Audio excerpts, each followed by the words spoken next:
Welcome guys. आज की video में हम करने जा रहे हैं रीजनिंग का आपका नेक्स्ट टॉपिक जो है स्पेस विजुअलाइजेशन। ठीक है। स्टार्ट करने से पहले अगर आपने चैनल को सब्सक्राइब नहीं किया तो चैनल को सब्सक्राइब कर लें और प्लेलिस्ट में जाके मैथ्स, रीजनिंग और कंप्यूटर की सारी वीडियो अगर आपने नहीं देखी है वहां से जाके देख लो आप। It will help you. जो स्पेस विजुअलाइजेशन आपका टॉपिक है बिल्कुल इजी टॉपिक है। इसमें दो टाइप्स के क्वेश्चन बनेंगे। एक तो डाइसी स्पेस के क्वेश्चन बनते हैं ओपन डाइस और क्लोज डाइस पे। एक सिंपल क्वेश्चन बनता है, कुछ फिगर दे देगा आपको, उसको कंबाइन करके एक नई फिगर बनानी होगी, ऑप्शन दे देगा। वो तो बिल्कुल सिंपल होते हैं, वो आप वहीं पे कर सकते हो क्वेश्चन, उसमें कोई प्रॉब्लम नहीं आपको आने वाली। प्रॉब्लम आपको आ सकती है डाइस में, तो वो आज हम पढ़ेंगे। पहले हम ओपन डाइस के केसेस देख लेते हैं। ओपन डाइस का डाइस आपने देखी है, स्टैंडर्ड डाइस है ना, जिससे हम लूडो खेलते हैं, है ना। उसके 6 फेसेस होते हैं, क्यूब की शेप में होती है, 6 फेसेस होते हैं और हर फेस पे एक नंबर होता है। जो आपके पास स्टैंडर्ड डाई होती है ना, स्टैंडर्ड डाई, उस पर 1 से लेकर 6 तक नंबर होते हैं। ठीक है। अगर उसी डाई को मैं ओपन कर दूं, उसी डाई को मैं क्या कर दूं, ओपन कर दूं, तो ओपन ओपन डाइस कुछ इस तरह से दिखेगी। ठीक है, कुछ इस तरह से दिखेगी। अब कहीं से भी ओपन कर सकते हैं। देखो ये एक फर्स्ट केस, इसके भी 2-3 केस आएंगे। फर्स्ट केस ओपन डाइस इस तरह से दिखेगी जिसमें 4 जो आपके फेसेस होंगे वो एक लाइन में होंगे। देखो ये 4 फेसेस एक लाइन में, और 2 फेसेस जो बचेंगे वो साइड पे एडजस्ट किए हैं। देखो यहाँ पे भी देखो 4 फेसेस एक लाइन में, 2 फेसेस जो बचे वो यहाँ पे किए हैं। यहाँ पे 4 फेसेस एक लाइन में, 2 फेसेस यहाँ पे लगा दिए। ये इन्हीं तीनों पार्ट की हॉरिजेंटल रोटेशन है। ठीक है, ये देख लो, ये इन्हीं की हॉरिजेंटल रोटेशन है। फर्स्ट केस ओपन डाइस का हो जाता है अगर डाइस आपको इस तरह से क्वेश्चन में गिवन होगी। अगर डाइस आपको इस तरह से क्वेश्चन में गिवन होगी, ओपन डाइस समझ रही हो ना। अगर डाइस जो आपके पास है उसको मैं ओपन कर दूं तो इस तरह से ही तो दिखेगी वो, या तो ऐसे दिखेगी या ऐसे भी हो सकती है, ऐसे भी। ये केसेस बनते हैं केस फर्स्ट में। केस फर्स्ट क्या है, जब 4 फेसेस इकट्ठे होंगे, 2 अलग होंगे। ठीक है, 4 एक ही लाइन में होंगे, हॉरिजॉन्टल लाइन में भी हो सकते हैं, वर्टिकल लाइन में भी हो सकते हैं। आपको इसमें याद क्या रखना है, आपको सिर्फ याद रखना है कि अपोजिट फेसेस कैसे फाइंड करना है, कि कौन सा फेस किस फेस के अपोजिट होगा। दैट्स इट, आपको इतना ही याद रखना है। इस केस में अपोजिट फेसेस की अगर मैं बात करूं तो आपका जो इसमें आपको याद रखना है, देखो 3 का अपोजिट होगा आपका ये 5। ठीक है, जो हॉरिजॉन्टल जो 4 गट्ठे आ रहे हैं ना, उनमें जो अल्टरनेट होंगे वही अपोजिट होंगे। जो 4 गट्ठे आ रहे हैं जो अल्टरनेट होंगे, 3 का अपोजिट 5 होगा और 2 का अपोजिट 6 होगा। 2 का अपोजिट 6 होगा, यहाँ पे मैं लिख रहा हूँ। ठीक है, 3 का अपोजिट आपका हो जाएगा 5, 2 का अपोजिट आपका हो जाएगा 6 और 1 का अपोजिट हो जाएगा 4। 1 का अपोजिट हो जाएगा 4। इसमें आपको इतना याद रखना है, जो 4 एक लाइन में होंगे, जो 4 नंबर्स, जो 4 फेसिस एक लाइन में होंगे, उनमें से जो अल्टरनेट होंगे वो एक दूसरे के अपोजिट होंगे, और जो 2 साइड पे वो एक दूसरे के अपोजिट होंगे। जैसे यहाँ पे देखो ये साइड वाले एक दूसरे के अपोजिट होंगे, तो 1 का अपोजिट 4 होगा यहाँ पे, और इनमें अल्टरनेट ले लो, 2 का अपोजिट 5 होगा, 2 का अपोजिट 5 होगा। ये नंबरिंग आप कैसे भी दे सकते हो। ठीक है, 2 का अपोजिट 5 होगा, 3 का अपोजिट 6 होगा, 3 का अपोजिट 6 होगा। सिमिलरली यहाँ पे देखो 2 का अपोजिट कौन होगा, 3 होगा। साइड वाले फेसेस जो होंगे ना, इस केस में, सिर्फ इस केस में, इस केस की बात कर रहा हूँ, वो अपोजिट होंगे। 2 का अपोजिट 3 होगा, 5 का अपोजिट यहाँ पे अल्टरनेट ले लो, 5 का अपोजिट आपका 4 होगा, 1 का अपोजिट आपका 6 होगा। बस इतना आपको याद रखना है इन केसेस में। फर्स्ट केस में जब 4 इकट्ठे होंगे तब आपको याद रखना अपोजिट कैसे फाइंड करना है। जो साइड वाले फेसेस हैं वो एक दूसरे के अपोजिट होंगे, और जो 4 एक ही लाइन में उनमें से अल्टरनेट जो होंगे वो एक दूसरे के अपोजिट होंगे। अब जल्दी से बताओ यहाँ पे अपोजिट कौन होगा, 3 का 4, 3 का अपोजिट 4 होगा, ये साइड वाले एक दूसरे के अपोजिट होंगे, और इन 4 में से जो अल्टरनेट है वो एक दूसरे के अपोजिट होंगे। 1 का अपोजिट 5 होगा आपका, और 2 का अपोजिट आपका हो जाएगा 6। सिमिलरली यहाँ पे देखो, पहले साइड वाले देखो, 3 का अपोजिट 5 हो जाएगा, 1 का अपोजिट आपका 4 होगा, 2 का अपोजिट आपका 6 होगा। अल्टरनेट लेने, ठीक है, अल्टरनेट लेने। 2 का अपोजिट आपका 6 होगा। यहाँ पे 4 का अपोजिट 3 आ जाएगा, साइड वाले एक दूसरे के अपोजिट, 3 का अपोजिट 4, 1 का अपोजिट आपका 5 आ गया, 2 का अपोजिट आपका 6 आ गया। तो ये आपको फर्स्ट केस में बस इतना याद रखना है ओपन डाइस में, कि कौन सा फेस किस फेस के अपोजिट है। 6 फेसेस होते हैं ना, 6 में से दो दो पेयर जो होंगे एक दूसरे के अपोजिट होंगे ना, अपोजिट कौन सा फेस किस फेस के अपोजिट है वो आपको याद रखना है बस। केस सेकंड फिर आपका इस तरह से बनता है कि एक लाइन में 3 फेसेस, ऐसे भी डाइस को ओपन कर सकते हैं हम। ठीक है, एक लाइन में 3 फेसेस। इसमें आपको क्या याद रखना है, इसमें याद रखना है आपको जो भी आपका फेस होगा कौन सा, ये वाला, इसमें भी अल्टरनेट याद रखना है। जो 3-3 के पेयर है ना, इसमें जो अल्टरनेट है ये एक दूसरे के अपोजिट हो गए। 4 का अपोजिट 1 होगा यहाँ पे, ये हो गया। अब इन 3 पे आ जाओ, 2 का अपोजिट यहाँ पे 6 होगा, और जो 2 बचे वो एक दूसरे के अपोजिट होंगे। कौन सा बचा है, 3 बचा और 5 बचा है, 3 और 5 अपोजिट होंगे। सिंपल। इस केस में आपको क्या याद रखना है, पहले अल्टरनेट ले लो, 1 का अपोजिट 5 होगा। सिमिलरली इन 3 में से अल्टरनेट ले लो, 2 का अपोजिट 6 होगा, और जो 2 बच गए वो एक दूसरे के अपोजिट होंगे। 3 का अपोजिट 4 होगा, 3 का अपोजिट 4 होगा। ठीक है, फिर केस थर्ड आपका बनता है ये वाला, जब 2-2 एक लाइन में होंगे। ऐसे भी डाई आपको गिवन हो सकती है क्वेश्चन में। मोस्ट प्रोबेबली जो फर्स्ट केस आपको मैंने बताया और सेकंड केस, इन्हीं में से आपको क्वेश्चन हो जाएगा। फिर भी ये भी आपको आना चाहिए। इसमें आपको क्या याद रखना है, जैसे पहले साइड वाले ले लेने, ठीक है, अगर ऐसे डाई आपको गिवन होगी, पहले सबसे एज वाला लेना है आपको, ये वाला एज वाला, ठीक है, एज पे ये है ना 1, तो इसका अपोजिट कौन होगा, 2 नंबर छोड़ दो नेक्स्ट वाला, 2 छोड़ दो, 3 छोड़ दो, इसका अपोजिट 4 होगा।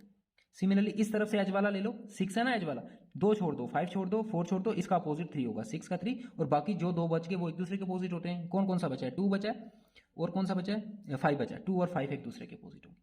ठीक है, ये भी आ गया केस समझ में। फर्स्ट केस में सिंपल था ना, एक बार देख लो। अगर ये वाला केस आपको आया, 4 फेसिस अगर एक लाइन में हुए, तो उसमें जो 2 फेसिस साइड वाले होंगे वो एक दूसरे के अपोजिट होंगे, और इन 4 में से जो अल्टरनेट होंगे वो एक दूसरे के अपोजिट होंगे। ठीक है, सेकंड आ गया 3-3 वाला केस। अगर इस तरह से ओपन डाइज आपको गिवन होगी, इसमें यहां से अल्टरनेट ले लेना, ये एक दूसरे के अपोजिट, ये एक दूसरे के अपोजिट, और ये जो 2 बचे ये भी एक दूसरे के अपोजिट। ठीक है, इस केस में आपको क्या याद रखना है, एज वाला लेना है, एज वाला लेना है नंबर जो भी यहाँ पे होगा। यहाँ नंबर वो कुछ भी दे सकता है, वो जरूरी नहीं स्टैंडर्ड आई वाला ही नंबर देगा, वो कुछ भी, वो नंबर रिपीट भी कर सकता है।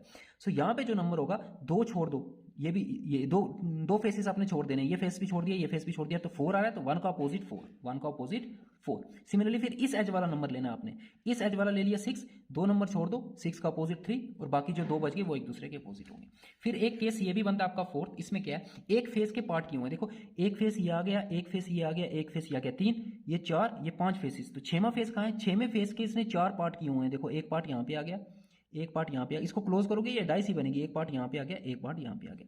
इसको इमेजिन करो थोड़ा सा, इसको अगर मैं क्लोज करूंगा ना, ये देखो ये जो है ना, ये इस तरह से एक फेस को डिवाइड किया हुआ है, जैसे ये होता है ना एक फेस, इसको मैं 4 पार्ट में क्या ऐसे डिवाइड कर सकता हूँ, अगर मैं डायगोनल इनके जॉइन कर लूँ।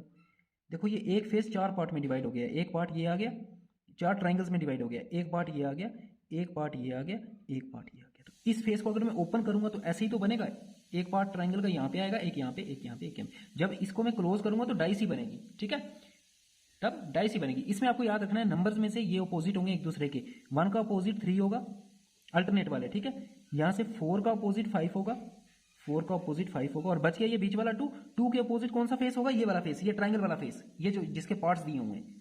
ठीक है, 2 के अपोजिट ये ट्राइंगल वाला फेस होगा। ठीक है, ये 6 होगा, जो भी इसको नाम दिया होगा।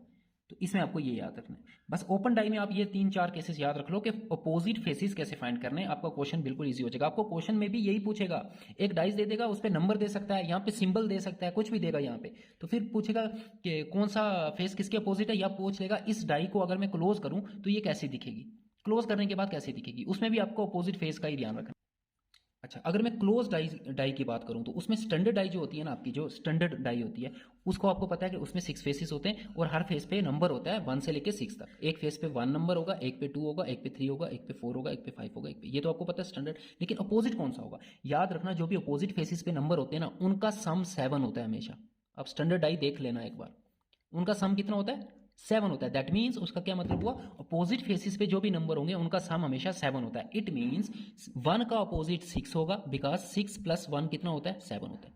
स्टैंडर्ड आई में 1 का अपोजिट हमेशा आपको 6 मिलेगा। अब स्टैंडर्ड आई देखना, एक फेस जहां पे 6 होगा उसके अपोजिट वाला फेस पे 1 होगा हमेशा, 2 के अपोजिट 5 होगा हमेशा, 2 के अपोजिट 5 होगा, बिकॉज 2 + 5 कितना होता है, 7 होता है। अपोजिट फेसिस का सम हमेशा 7 होता है स्टैंडर्ड डाई में। ठीक है, 3 के अपोजिट 4 होगा, 3 के अपोजिट कौन होगा, 4 होगा, बिकॉज 3 और 4 का सम भी कितना होता है, 7 होता है। तो स्टैंडर्ड डाई में एक बात तो आपको ये याद रखनी है कि अपोजिट फेसिस पे जो नंबर लिखे होते हैं उनका सम हमेशा 7 आता है। दैट मीन्स 6 का अपोजिट हमेशा 1 होगा, 2 के अपोजिट हमेशा 5 होगा, 3 के अपोजिट हमेशा 4 होगा। ये स्टैंडर्ड डाई की बात कर रहा हूँ। अब जरूरी नहीं क्वेश्चन में आपको स्टैंडर्ड डाई देगा, वो आपको नंबरिंग आगे पीछे करके भी दे सकता है। फिर आपको अगर क्वेश्चन में लिखा है स्टैंडर्ड डाई, तो फिर तो आपने सीधा ये याद कर लेना कि 6 का अपोजिट 1 होगा, 2 का अपोजिट 5 होगा, 3 का अपोजिट 4 होगा। लेकिन अगर स्टैंडर्ड डाई कहीं पे क्वेश्चन में नहीं लिखा है, फिर जिस हिसाब से उसने नंबर लिखे हैं उस पर, उसी हिसाब से आपको अपोजिट फाइंड करना है, जैसे मैंने बताया। अच्छा, ये 2 पॉइंट्स भी इंपॉर्टेंट है, ये भी आपको याद रखना है। एक कुछ क्वेश्चंस में वो क्या करेगा, आपको 2 डाई दे देगा और 2 डाइस पे कुछ नंबर लिखे होंगे और फिर कुछ क्वेश्चन पूछेगा। इसमें आपको इतना याद रखना है कि अगर 2 डाइस पे एक नंबर कॉमन हुआ, when 1 number is common in both the dice, अगर दोनों डाइस में कोई भी नंबर कॉमन ना हुआ, मतलब यहाँ 1 2 3 दिया हुआ है, यहाँ 4 5 6 दिया हुआ है, फिर समझ लेना वो स्टैंडर्ड डाई का क्वेश्चन है। फिर वो कौन सा क्वेश्चन होगा, फिर उसको स्टैंडर्ड डाई आपने मान लेना है। फिर वही 6 का अपोजिट 1, 5 का अपोजिट आपका आ जाएगा 5 और 2 7, 5 का 2 और 4 का 3। ठीक है, यहाँ पे देखो एक नंबर इसने कॉमन दिया हुआ है दोनों डाइस में, यहाँ पे दिया है 2 4 6, 3 फेसेस। क्लोज डाई, अगर क्लोज डाई का क्वेश्चन आया तो 6 फेसेस ही विजिबल होते हैं एक एंगल से, है ना, तो 3 फेसेस, तो 3 फेसेस के नंबर आपको हमेशा गिवन होंगे। 2 4 6 यहाँ पे दिया 3 5 6, देखो अब ये एक नंबर जो है वो कॉमन है। तो इस तरह के क्वेश्चन में आपको क्या करना है, सबसे पहले अपोजिट फेसेस फाइंड करने होते हैं कि अपोजिट फेस कौन सा होगा, फिर आपका क्वेश्चन वो सॉल्व होगा। तो अपोजिट फेस फाइंड करने के लिए आपको 6 को लेना है और एंटी क्लॉकवाइज क्लॉकवाइज ऐसे घूमना है, ये देखो क्लॉकवाइज, जो कॉमन वाला है उसको लेना है, कॉमन वाला जहां पे भी हुआ। कॉमन इन दोनों में कॉमन कौन सा है, मैंने ये कौन सा केस है, when one number is common in both the dice, इन दोनों डाइस पे एक नंबर कॉमन है, कौन सा कॉमन है, 6 कॉमन है, तो 6 से मैंने ऐसे एंटी क्लॉकवाइज रोटेशन की, यहाँ पे भी 6 से आप क्या करो, ऐसे क्लॉकवाइज रोटेशन करो। ठीक है, अब देखो जब क्लॉकवाइज रोटेशन की तो यहाँ पे 6 था, 6 के बाद कौन आया, 4 आया क्लॉकवाइज रोटेशन में, फिर 2 आया। सिमिलरली इस डाइस पे 6, फिर 5 आया, फिर 3 आया, 6 आया, 5 आया, 3 आया, यही आपके अपोजिट फेसेस है। 4 का अपोजिट फेस 5 है, 4 का अपोजिट फेस आपका 5 है, 2 का अपोजिट फेस 3 है, 2 का अपोजिट फेस यहाँ पे 3 है। यहाँ पे देखो 4 का 3 नहीं आ रहा, तो ये स्टैंडर्ड डाई वाला केस नहीं है। ठीक है, वो नंबर अपनी मर्जी से भी दे सकता है। अगर क्वेश्चन में लिखा हो स्टैंडर्ड डाई है तो फिर तो आपको सॉल्व करने की जरूरत नहीं, फिर सीधा यही अपोजिट फेसेस हो जाएंगे। 2 का 3 है और बाकी जो 2 बचे हैं वो एक दूसरे के अपोजिट है। कौन बचा, 6 बचा और 1 बचा, 6 का अपोजिट 1 है, तो ये आगे समझ गए बात को। अगर 2 डाइस में एक नंबर कॉमन हुआ तो जहां पे वो कॉमन नंबर है वहां से क्लॉकवाइज रोटेशन में ऐसे सर्कल सा लगा, एरो सा लगा देना क्लॉकवाइज डायरेक्शन में दोनों जगह, फिर उन नंबर को सीक्वेंस में लिखना है। सीक्वेंस में सपोज देखो, अब एक बात और रखो, एक केस और देख लो, सपोज यहां पे मैंने 5 लिखा, यहां पे मैंने 6 लिखा, अब 6 यहां पे है तो यहां से क्लॉकवाइज डायरेक्शन में मैंने रोटेट किया, तो 6 के बाद 3 आ रहा है, 3 के बाद 5 आ रहा है, तो इसका तो वही है 6 4 2, इस डाई का आ गया 6 4 2 क्लॉकवाइज में। 6 से ही स्टार्ट करना है, जो कॉमन नंबर है, कहने का मतलब मेरा ये है कि जो कॉमन नंबर है वहां से स्टार्ट करना है अपने। 6 3 5, 6 3 5, अब 4 का अपोजिट 3 हो गया और 2 का अपोजिट 5 हो गया, और जो बचे हैं 1 और 6 वो एक दूसरे के अपोजिट। तो क्या करना है आपको, जब 1 नंबर कॉमन होगा, समझ गए ना, जो नंबर कॉमन है वहां से क्लॉकवाइज डायरेक्शन में ऐसे लिख लो, तो यही अपोजिट आपके नंबर हो जाएंगे। फिर अगर आपके 2 नंबर कॉमन हुए डाइसिस पे, 2 number common, when 2 numbers are common in both the dices, जैसे यहाँ पे देखो 3 2 6 दिया है, 3 6 4, 3 और 6 कॉमन है ना, तो कॉमन वालों को छोड़ दो, बाकी जो बचेगा 2 और 4 वो एक दूसरे के अपोजिट होंगे। 2 के अपोजिट कौन होगा, 4 होगा, 2 के अपोजिट कौन होगा, 4 होगा। ठीक है, अब 2 नंबर कॉमन है ना, यहाँ पे देखो 3 है 6 है, यहाँ पे भी 3 और 6 है, तो जो 2 नंबर बच जाएंगे वो एक दूसरे के अपोजिट होंगे। 2 के अपोजिट कौन होगा, 4 होगा, ये याद रख लेना है आपने। ठीक है, 2 के अपोजिट कौन होगा, 4 होगा। बस इसमें एक ही रिजल्ट निकलता है ये वाला, कि जो नंबर कॉमन नहीं है, अगर 2 नंबर कॉमन है 2 डाइस पे, तो जो नंबर कॉमन नहीं है वो एक दूसरे के अपोजिट होंगे। जैसे यहाँ पे 2 था, यहाँ पे 4 था, तो ये एक दूसरे के अपोजिट होंगे। सो क्लोज डाइज में आपको इतना याद रखना है, क्या याद रखना है कि अगर स्टैंडर्ड डाई हुई तो अपोजिट फेसिस का सम 7 होता है, तो अपोजिट फेसिस बन जाएंगे 6 और 1, 5 और 2, 4 और 3। दूसरा केस, अगर एक नंबर कॉमन हुआ तो क्लॉकवाइज डायरेक्शन में ऐसे लिख लेने नंबर, ये यही आपके अपोजिट आ जाएंगे। लेकिन स्टार्ट कहां से करना है, जो कॉमन नंबर है एक, वहां से क्लॉकवाइज डायरेक्शन में देखना है आपको। अगर 2 नंबर कॉमन हुए तो जो तीसरा नंबर बचेगा वो एक दूसरे के अपोजिट होंगे। दैट्स इट, इतना आपको डाइसिस में याद रखना है। अब हम करते हैं इसके एमसीक्यूज। क्वेश्चन नंबर 1, तो ओपन डाइस में आपको इस तरह का क्वेश्चन मिलेगा, मोस्ट प्रोबेबली यही क्वेश्चन आने वाला है, इसी तरह का क्वेश्चन आपको आने वाला है। एक ओपन डाइस दे देगा, फिर पूछेगा क्वेश्चन, आपको ये पूछेगा which of the following dice can be made from the given, मतलब इसको अगर मैं क्लोज करूं तो कौन सी डाइस बनेगी, कौन सी डाइस बनेगी। यहाँ पे 3 डाइसिस यहाँ पे गलत दी हुई हैं, एक सही दी हुई है, जो इससे बनेगी, जो इसको क्लोज करने पे डाइस बनेगी ना, उसका एक यहाँ पे दिया हुआ है, आपको ऑप्शन दिया हुआ है, तो 3 गलत है, एक सही है। उसके लिए आपको कुछ नहीं करना होता है, बस अपोजिट फेसेस फाइंड करने सबसे पहले। अपोजिट क्या बताया था, ये कौन सा केस है, जब 4 फेसेस एक लाइन में होते हैं, तो इसमें क्या बताया था, जो साइड वाले होते हैं वो एक दूसरे के अपोजिट हो जाएंगे। सो 3 का अपोजिट 5 आ गया, और इन 4 में से जो अल्टरनेट होंगे, 2 का अपोजिट 4 हो जाएगा और 1 का अपोजिट 6 हो जाएगा आपका। इट मीन्स, इसका क्या मतलब है, इसका मतलब है कि 3 के अपोजिट होगा 5, 2 के अपोजिट होगा 4, 1 के अपोजिट होगा 6। इसका मतलब ये हुआ कि जब डाइस को मैं क्लोज करके देखूंगा, तो क्लोज करके जब हम देखते हैं एक एंगल से, हमें 3 ही फेसेस दिखते हैं, और वो तीनों फेसेस एडजेसेंट वाले होते हैं। देखो ये एडजेसेंट फेसेस हैं, अपोजिट फेसेस नहीं है। 6 के जो अपोजिट फेस होगा वो पीछे होगा, वो दिख नहीं रहा है हमें इस एंगल में, क्योंकि ये 2D फिगर है ना। 1 के अपोजिट जो फेस होगा वो इस तरफ कहीं होगा, वो हमें दिख नहीं रहा। 3 के अपोजिट जो केस होगा वो नीचे की तरफ होगा, वो भी हमें नहीं दिख रहा। इट मीन्स, कहने का मतलब ये हुआ कि इस क्लोज्ड फिगर में कभी भी अपोजिट फेसेस इकट्ठे नहीं आ सकते। क्लोज डाइस की फिगर में आपको 3 फेसेस गिवन होंगे, वो तीनों एडजेसेंट फेसेस होंगे, उनमें अपोजिट वाले नंबर कभी नहीं आ सकते। इट मींस 3 और 5 कभी इकट्ठे नहीं होंगे इस फिगर में, 2 और 4 कभी इकट्ठे नहीं हो सकते, 1 और 6 कभी इकट्ठे नहीं हो सकते, क्योंकि अपोजिट फेसेस हैं, तो एडजेसेंट में कैसे आएंगे। अब अगर मैं फर्स्ट पार्ट देखता हूं तो इसमें देखो आप 6 और 1 आ रहा है, 6 भी आ रहा है इसमें, 1 भी आ रहा है। देखो एडजेसेंट है कि अपोजिट है, ये तो एडजेसेंट फेसेस है ना, ये तो एडजेसेंट फेसेस है। लेकिन यहाँ पे तो हमने क्या किया कि 6 और 1 तो अपोजिट है, तो ये आपका आंसर सीधा सीधा गलत हो गया। बस आपको यही चेक करना है कि अपोजिट कहीं पे है कि नहीं है। यहाँ पे देखो 3 और 5 दे रखा है, 3 और 5 तो अपोजिट होने चाहिए, यहाँ पे एडजेसेंट दिए हुए हैं, तो ये भी आपका गलत हो गया आंसर। ये डाइस भी नहीं बन सकती, इस डाइस को क्लोज करूंगा ना ही ये बनेगी ना ही ये बनेगी। इसमें आ जाओ आप, इसमें देखो आपको 2 और 4 दिया हुआ है, ये देखो 2 और 4, 2 और 4 तो अपोजिट है एक दूसरे के, तो ये एडजेसेंट में कैसे आ सकते हैं, तो ये भी गलत हो गया। इसमें देखो 1 3 4, 1 3 4 कोई भी अपोजिट वाला नहीं दिया हुआ। देखो 1 के अपोजिट 6 है, 1 है बट यहाँ पे 6 अवेलेबल नहीं है। 3 है, 3 का अपोजिट 5 है तो 5 नहीं होना चाहिए, नहीं है। 4 दिया है, 4 का अपोजिट 2 है तो 2 यहाँ पे नहीं होना चाहिए, नहीं है। तो ये फिगर बन सकती है। This is your required answer. तो ओपन डाइस में आपको एक ओपन डाइस दे देगा और 4 क्लोज डाइस ऑप्शन में देगा, फिर बताएगा कि बताओ कौन सी इसको क्लोज करने पे कौन सी डाई बन सकती है। आपको कुछ नहीं करना है, अपोजिट फेसेस मार्क कर लेने। अपोजिट फेसेस कभी इकट्ठे नहीं आ सकते यहाँ पे, बस वही देखना है आपको। क्वेश्चन नंबर 2 भी सेम, बस नंबर की जगह आप सिंपल दिए हुए हैं। अपोजिट कौन से हो जाएंगे, ये वही फर्स्ट केस है जब 4 फेसेस इकट्ठे आते हैं, साइड वाले एक दूसरे के अपोजिट होते हैं। तो ये जो सर्कल है, ये जो डॉट्स है, ये मल्टीप्लिकेशन के अपोजिट होगा। प्लस के अपोजिट यहाँ पे अल्टरनेट लेते हैं, इक्वल टू, प्लस के अपोजिट इक्वल टू। सबसे पहले आपने अपोजिट मार्क कर लेने, और साइन ऑफ इंटरोगेशन के अपोजिट ये स्केयर आ जाएगा। साइन ऑफ इंटरोगेशन के अपोजिट स्केयर, इट मीन्स ये कभी इकट्ठे नहीं होने चाहिए अपोजिट वाले। यहाँ पे देखो, यहाँ पे देखो, ये डॉट भी दिया और मल्टीप्लिकेशन भी दी है, तो ये तो अपोजिट होने चाहिए, तो ये एडजेसेंट कैसे हो सकते हैं, तो ये हमारा आंसर नहीं हो सकता। यहाँ पे आ जाओ आप, यहाँ पे देखो आप, साइन ऑफ इंटरोगेशन भी दिया है और ये भी दिया हुआ है, बट ये तो अपोजिट है, ये देखो, तो ये भी हमारा आंसर नहीं हो सकता। यहाँ पे देखो इक्वल टू प्लस और ये डॉट दिया हुआ है, ठीक है, प्लस दिया है और इक्वल टू भी दिया है। प्लस और इक्वल टू तो एक दूसरे के अपोजिट है, तो ये भी आपका आंसर नहीं हो सकता। आप देखना ही नहीं, सीधा डी आपका आंसर होगा। चेक कर लो, देखो प्लस दिया है, प्लस के अपोजिट कौन है, इक्वल टू। इक्वल टू नहीं होना चाहिए, नहीं है, ठीक है। साइन ऑफ इंटरोगेशन दिया है, साइन ऑफ इंटरोगेशन के अपोजिट आपका, सॉरी यहाँ पे ये डॉट था, ठीक है, सर्कल नहीं था, वो स्केयर नहीं था। साइन ऑफ इंटरोगेशन दिया है, साइन ऑफ इंटरोगेशन के अपोजिट स्केयर, स्केयर यहाँ पे नहीं है। ये सर्कल दिया है डॉट सा, डॉट के अपोजिट मल्टीप्लिकेशन, मल्टीप्लिकेशन भी नहीं है। प्लस दिए यहाँ पे, प्लस के अपोजिट इक्वल टू है, वो भी यहाँ पे नहीं है। That means D part is your answer. Question number 3, question number 3 को इसने रिवर्स कर दिया आपको। अब क्वेश्चन में गिवन दी हुई है close die, 3 close die given दी है, मतलब एक ही डाई है, उसके 3 फेसिस 3 एंगल से अलग से दिखाया है, ठीक है। अब ऑप्शन में आपको ओपन डाई दिया है कि आपको पूछेगा which of the following open die can be made by using this dice. तो आपको क्या करना है, अपोजिट फेसेस। अब देख लो, ये और भी सिंपल हो गया क्वेश्चन। ये तीनों नंबर एक ही एडजेसेंट फेसेस पे आ रहे हैं, इट मींस 2 4 और 6 ये क्या हो सकते हैं, ये अपोजिट नहीं हो सकते, ये एक दूसरे के अपोजिट नहीं हो सकते, क्योंकि देखो ना एडजेसेंट आ रहे हैं। सिमिलरली ये पेयर बना लो, 1 2 और 3 ये भी अपोजिट नहीं हो सकते एक दूसरे के। 3 6 और 5 ये भी एक दूसरे के अपोजिट नहीं हो सकते। बस इतना आपको यहाँ से क्या कर लेना है, नोट डाउन कर लेना है, ठीक है, क्योंकि एडजेसेंट फेसेस में आ रहे हैं। अब यहाँ पे आ जाओ, यहाँ पे हमें पता है ये कौन सा केस है, वही फर्स्ट केस है जब 4 फेसेस इकट्ठे होते हैं। पहले यहाँ पे अपोजिट फेसेस मार्क कर लो। 3 का अपोजिट 5 है, 3 का अपोजिट कौन है, 5 है। साइड वाले अपोजिट होते हैं ना एक दूसरे के, तो 3 का अपोजिट कौन हो जाएगा, यहाँ पे 5 हो जाएगा। लेकिन 3 का अपोजिट 5 हो ही नहीं सकता। यहाँ पे देखो इस केस में, ये देखो 3 और 5 एडजेसेंट दिए हुए हैं, तो सीधा सीधा ये आंसर गलत हो गया। यहाँ पे आप मार्क करो अपोजिट फेसेस, 3 का अपोजिट 4 हो गया। 3 का अपोजिट 4 हो सकता है क्या, 4 तो हो सकता है, ठीक है, क्योंकि 3 और 4 देखो इन पेयर में कहीं नहीं आ रहे।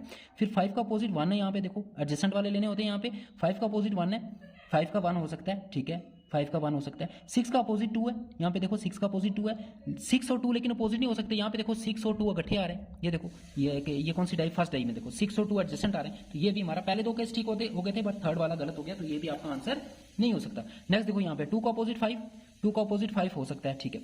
6 का अपोजिट 1, 6 का अपोजिट यहाँ पे 1 है, ये भी हो सकता है। और 4 का अपोजिट आपका यहाँ पे 3 है, 4 का अपोजिट ये भी हो सकता है, तो ये आपका आंसर हो जाएगा सी पार्ट। इसको भी एक बार चेक कर लो, देखो 2 का अपोजिट यहाँ पे 4 है, 2 का अपोजिट आपका 4 आ गया, लेकिन 2 और 4 तो अपोजिट हो ही नहीं सकते, फर्स्ट डाई में ही एडजेसेंट है। देखो 2 और 4 यहाँ पे भी देख लो फिगर से, 2 और 4 एडजेसेंट दिए हुए हैं, तो ये अपोजिट कैसे होंगे, तो ये भी आपका आंसर गलत हो गया। So C part is your answer. तो ऐसे भी दे सकता है आपको क्वेश्चन कि क्लोज डाई 1 या 2 या 3 आपको क्लोज डाई गिवन दे देगा, फिर बोलेगा कि अगर इस डाई को हम ओपन करेंगे तो बताओ कैसे दिखेगी वो।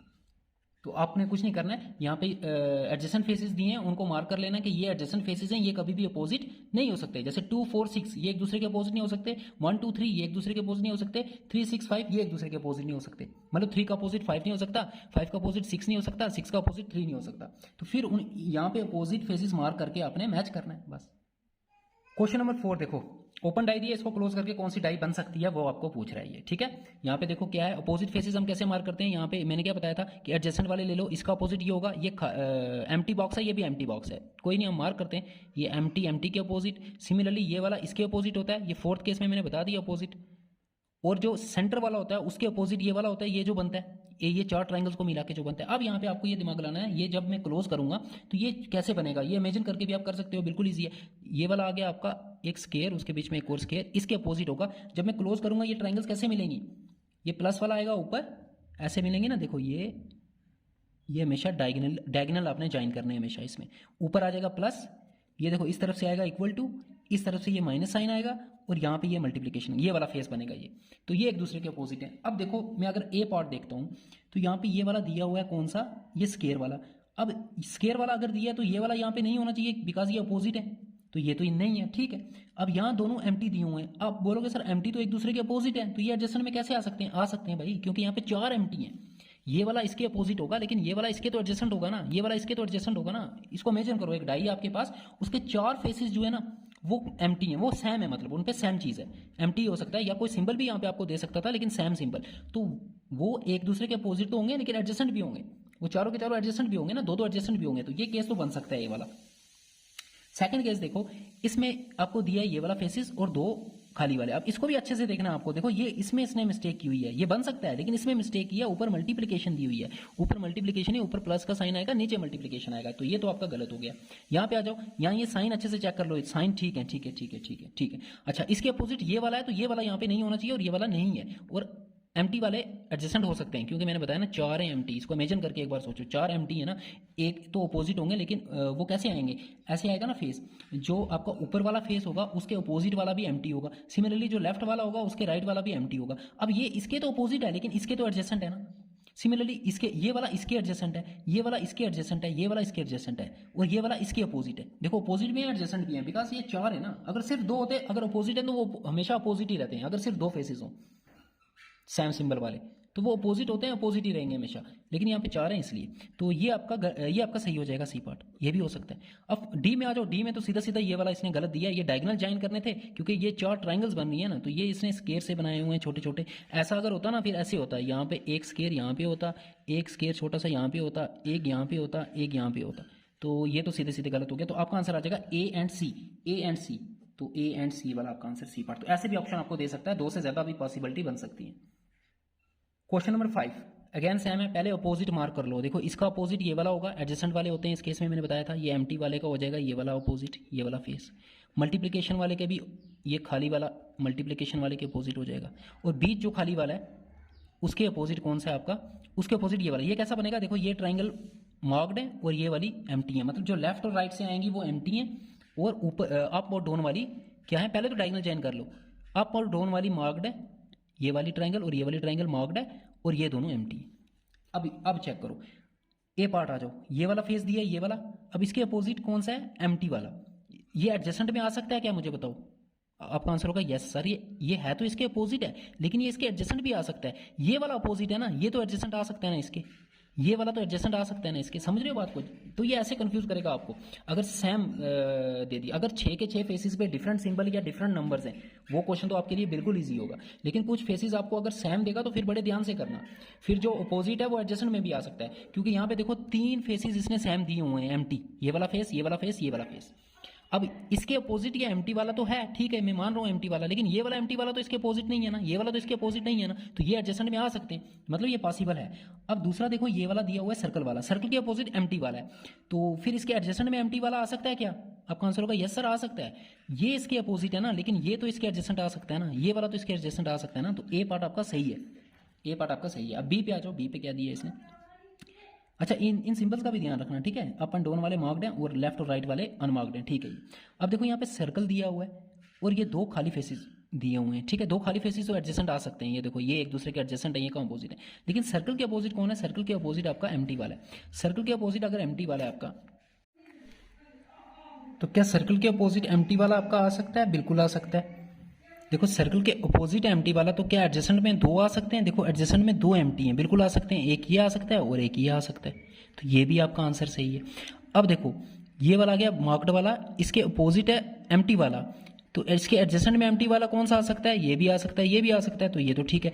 इसके एडजस्टेंट में मल्टीप्लिकेशन आ सकता है क्योंकि ये अपोजिट नहीं है, तो ये भी बन सकता है। तीनों एम्प्टी वाले क्या आ सकते हैं एडजस्टेंट? बिल्कुल आ सकते हैं। ये देखो ये तो एक दूसरे के अपोजिट है ही नहीं है, ये तो एडजस्टेंट आ सकते हैं तीनों। देखो ना, अगर मैं यहाँ से देखूंगा ना इस डाई को, यहाँ से इस एंगल से, तो ये तीनों एम्प्टी दिखेंगे। अगर यहाँ से देखूंगा तो ये वाला दिखेगा, ये वाला फेस, ये वाला फेस और ये वाला फेस दिखेगा, ये वाला केस आ गया वो, ये भी इसका आंसर है, ठीक है। तो ये डिफरेंट एंगल से देखने पे बनता है। अगर मैं यहाँ से देखूंगा तो ये वाला फेस और ये वाला फेस दिखेगा।